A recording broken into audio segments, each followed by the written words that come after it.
Manay Tiri, ito na po yung pinapabigay mo na 2K. Bigay po natin kay Nanay Jinjin. Nanay Jinjin, galing kay Manay Tiri Anderson. Kahit paano makatulong sa gastusin mo, ha?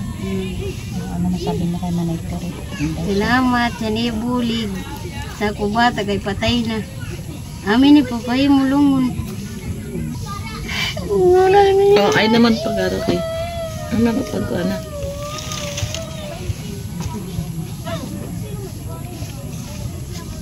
Ay, pag ginawa na itong mata. Ay, tak. Ay, pagdatugi. Ay, pagdatugi adugan. Ay, pagdatugi.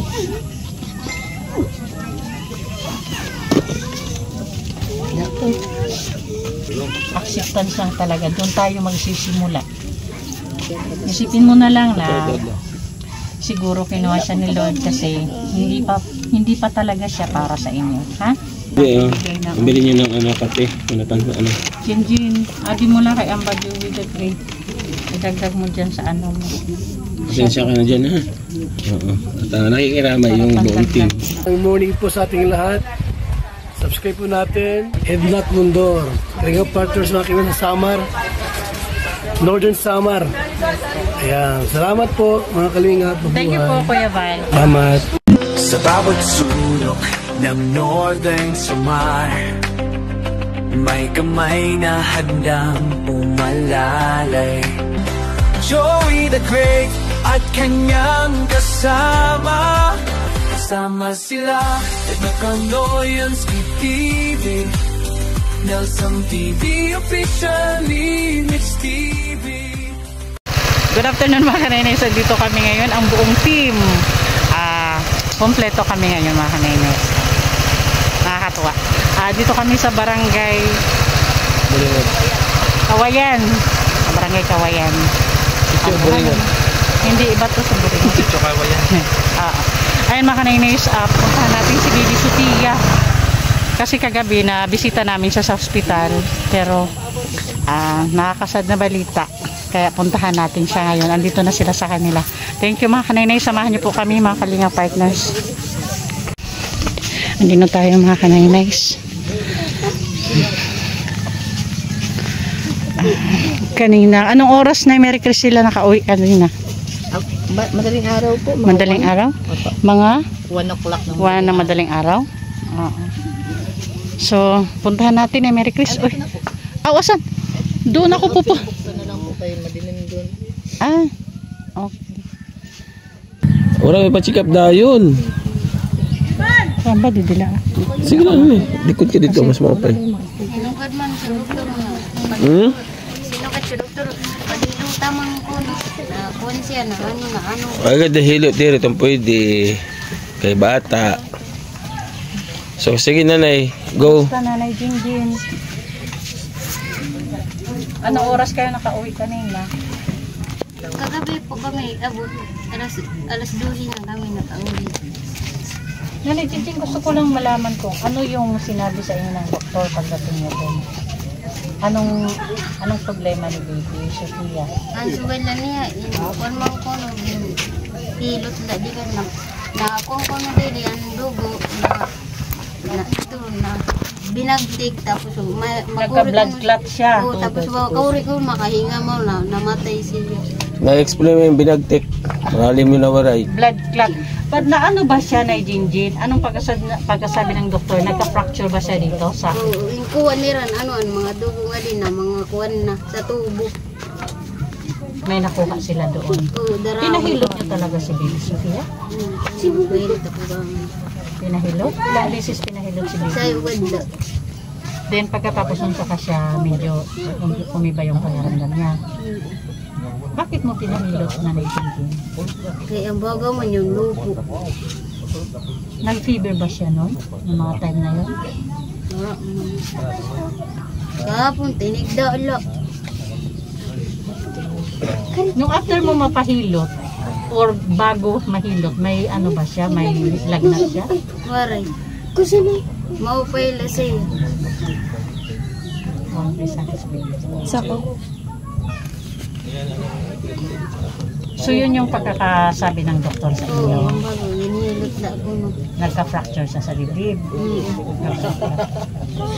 Tapos yung kuno uro-uro.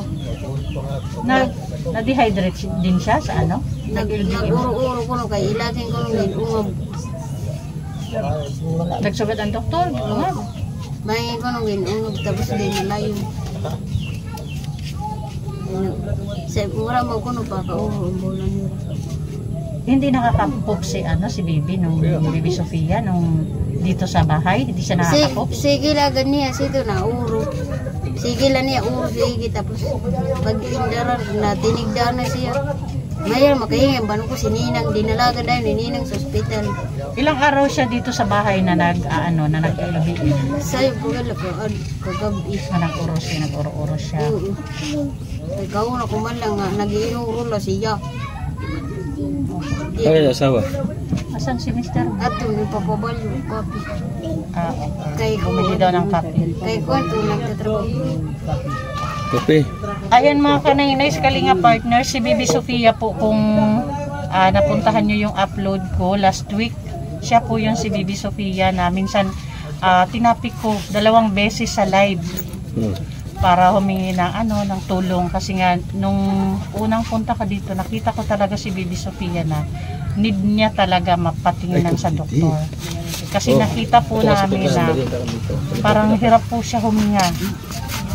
Tapos kahapon po nalaman na lang namin kay Nanay Mary Chris doon sa live ko Nanay Mary Chris ka nag-comment. Oo, pumasok sa live ko si Nanay Mary Chris, doon yung sinabi na nasa ospital na si Bibi Sofia. Kaya pagkatapos ng live ko kagabi, pumunta ako ng hospital kasama ko si Rina at saka si Linux TV. At yun yung mga kanay-nays, nung makita ko kagabi si Bibi Sofia doon, may amobag na po. Nag-amobag kayo, di ba? Oo, so nakita ko talaga na hindi maganda yung ni Bibi So Sofia. paglarga mo namatay siya. O pagkaalis ko? Oo, namatay siya. Ginbutang sa ICU tapos ginbutang ang oxygen. Yun siya ginturok siya nga bata. Ansad ko na ito nurse niya ayaw ginturok siya doon nga bata nga tinigdan na pagkaturok. Ansad nira kay alam mo kuno din turukan na di ka matay na kuno indara pa na mo ngadto. Wari ko na pegang bagong ospital nga gindara po ko na yung nga bata din wala na kay nabuhi. Bago yun mo kuno ngadto mga kuan. Kaya wala doktor sa kolastik ya. Wari nira butangan nga di sa malanga gakuan mga host. Ano yung pakiulit lang na Jinjin? Gindara na mo nga to bata bagula. Kay nanong kuno gindara na yung nga di bata na kuan na tika matay naman dapat kuno dito na la sa center sa pambuhan bago nira. Kaya usod ko wari nga to nabulig sa am. Baw kay nano ko nitong sira mga doktor diri nakabulig. Tinunggan nira. Okay mga kanay-nays, ibig sabihin ni Nay Jinjin kasi hindi marunong si Nanay magtagalog kaya i-translate na lang natin. Sinabihan daw sila ng doktor sa ospital pagdating nila na dinadala daw nyo yung bata dito na mamamatay na. Yung bang pagkakasabit, tipatay na, mamamatay na. Yun ang ibig sabihin niya mga kanay-nays. Tapos pag abot nga to, nira ginirutan, rutong-rutong nira tapos pinanurukan nga di daramo. Mga dagom nagtangi siya kay nakon siya nagsuka na siya kay di na nailog gidami na nga dinanuro ng mga dugo intrin apo ko nadirek magkinita naging tinurukan nira kay masulaon mo namatay na siya di na niya kaya hindi binanurok patay na.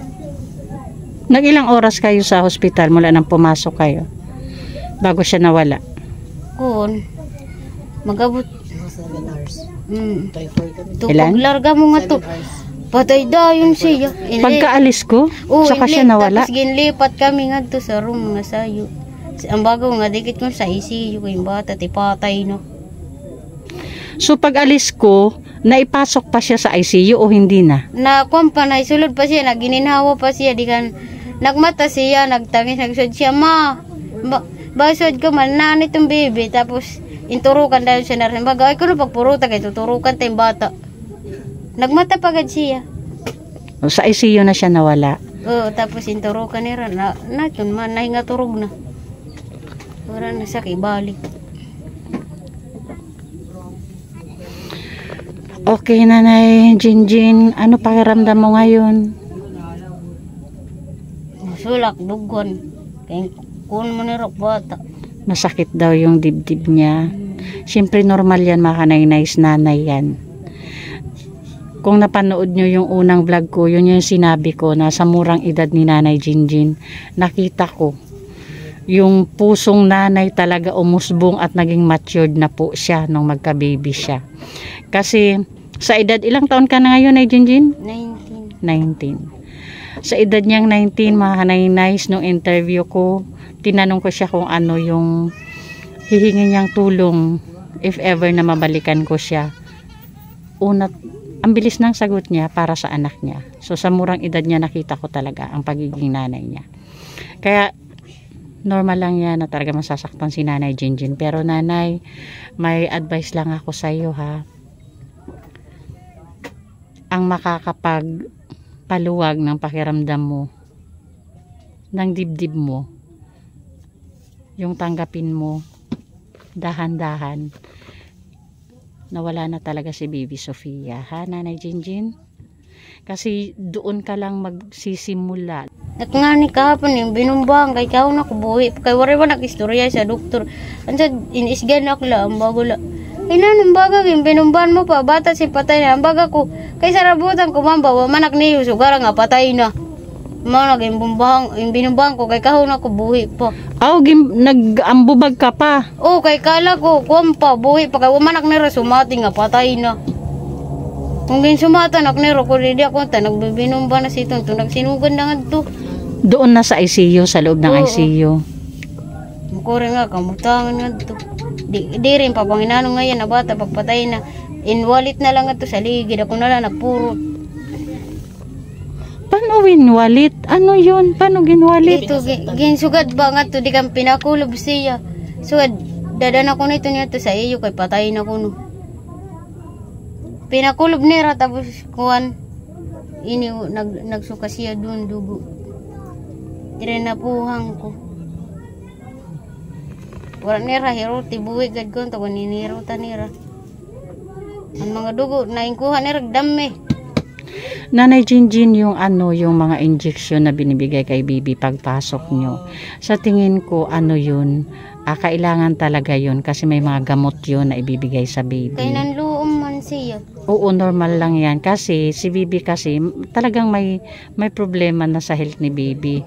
So pagpasok doon, ibig sabihin nila malala na yung sitwasyon ni Baby.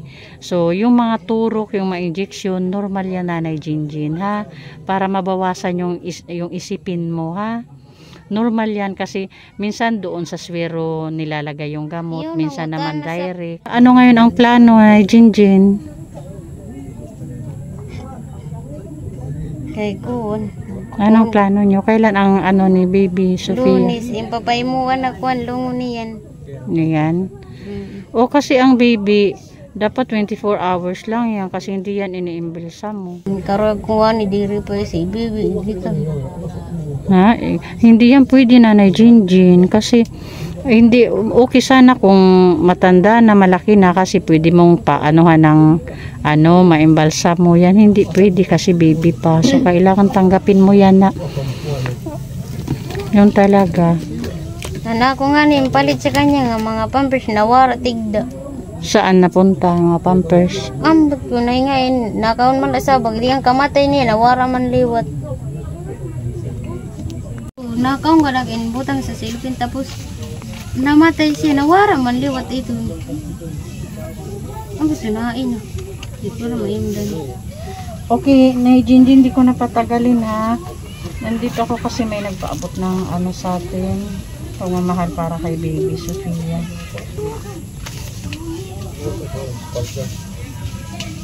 Manay-tiri, ito na po yung pinapabigay mo na 2K. Bigay po natin kay Nanay Jinjin. Nanay Jinjin, galing kay Manay-tiri Anderson. Ano masabi mo kay Manay-tiri Anderson? Salamat sa nibulig sa kubata kay patay na. Amin ni papay mulungon.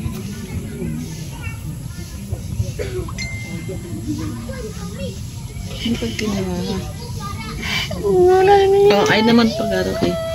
Ano na pag-ano?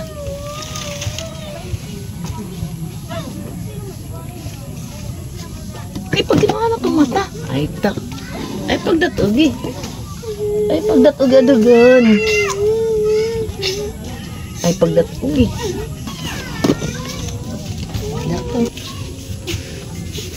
Kailangan dahan-dahan tanggapin mo para kahit paano lumuwag yung pakiramdam mo, ha? Mga kanay-nays kasi panganay, unang anak nila ito. So, bilang mga nanay, alam namin kung ano yung nararamdaman ni Nanay Jinjin ngayon. Pero tulad ng sabi ko, acceptance talaga is the key sa lahat ng bagay na dumadating sa atin. Lahat ng pagsubok na dumadating sa ating buhay, acceptance lang talaga. Doon tayo magsisimula. Isipin mo na lang na siguro kinuha siya ni Lord kasi hindi pa talaga siya para sa inyo, ha? Para gumaan-gaan yung ano mo, ha? Loob mo. Ay, Jinjin, may tanong lang ako sa'yo. Kailan? Naniniwala ka ba na yung naging sanhi ng problema sa health ni Baby Sophia ay dahil sa hindi tama na paghilot sa dibdib? Ha? Nilot man nila mo, namatay. Naniniwala ka doon? Sa tingin mo? Ha? Naniniwala ka na doon nagsimula yung karamdaman ni Baby dahil hinilot ng hindi tama? Sige na, Jinjin, hindi na kami magtagal, ha? Pakatatag ka lang, ha? Anong nangyari na eh? Ano daw, ang sabi ng doktor, nung unang punta namin dito, Amba, nakita ko na talaga yung ano ni Baby na mukhang may dinaramdam talaga si Baby kasi nung hinawakan ko sa dibdib, umiyak talaga siya. Ayaw niya Oo, magpahawak. napanood ko yan sa vlog mo na sabi niya pagka hinahawakan yun dito, naguliat siya, sabi niya. Tapos yung boses niya, Amba, malalim na talaga. Parang mahirap mailabas na. Puro iyak niya. So, Kaya nga diba, dalawang beses ko siya wala nilive. pang binyag din. Nabinyagan na ba ito, Jinjin? Wala pa rin. Hindi pa. Ay, may request pa ano kanya, ha? Kasi wala pa palang binyag. Kanya ko tayo nisusulot pag bunyag. Oh, may nikuntaan. Ito daw sana yung damit niya para sa binyag. Siya nagpabot ng pagmamasa kanya. Manay Tiri. Kumating kay Manay. Manay Tiri, ayun na po, nabigay na natin. Thank you po, Manay Tiri, sa agarang aksyon, sa agarang Sabi, bigay na. bili niyo ng kape. Manatang ano. Jinjin, adi mo lang kay Amba Dewi the Great. Idagdag mo dyan sa ano mo. Pasensya ka na dyan, ha? Oo. At nakikiramay yung buong team sa nangyari. Sige, salamat na yan. Sige, hindi pa kami magtagal, ha? Yan na lang, ha? Dahan-dahan mong tanggapin, ha? Salamat. Okay, sige na. Sige, babay na na, Jinjin. So, ilang araw? Salamat po kayo mo lumun din yung bata. Ay, pag pinaturo isa yung luha. Okay. Mga kanaynays, hindi madali ang mawalan ng mahal sa buhay. At hindi rin madali ang proseso na pagdadaanan bago mo mahanap sa sarili mo, natanggap mo na wala na talaga ang taong mahal mo. At minsan, hindi mo na alam kung saan ka magsisimula pagkatapos mahanap mo yung acceptance sa puso mo. Okay, gusto ko muna mag-thank you sa ating mga sponsors na palaging andyan para makiisa sa ating advocacy dito sa Northern Samar. Of course, andyan si Manay Terry Anderson, Sis Beat Jones, Ma'am Hawaii, Sis Marcelina Fedorovics, Sis Irene Dabi, Sis Claire Azan Malinica, Ma'am Beverly Prinso, Sangkay Ima Vlogs, and Sangkay Alit Lumagbas Bunyol.